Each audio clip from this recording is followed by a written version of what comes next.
Good morning mga kasisi. Tingnan nyo naman yung aking halaman na nakatanim lang sa 1.5 na lalagyanan. So, hitik na hitik sa bunga, and then tingnan nyo naman, ang lagayan niya is nasa 1.5 lang siya na lalagyanan, guys. So, tingnan nyo yung aking tanim.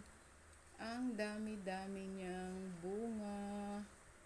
Tingnan nyo naman, guys. Oh, kita nyo ba? Oh, ang dami-daming bunga ng aking bell pepper, pero nakatanim lang siya sa isang 1.5 liters na empty bottle. So, hindi hadlang yung wala kang pagtataniman kasi sa 1.5 liters lang pwede kang makatanim. Yun lang, guys. Tingnan nyo naman, hitik na hitik sa bunga. And then, dito lang siya nakatanim. Yun lang, guys. Bye-bye. Thank you for watching, everyone.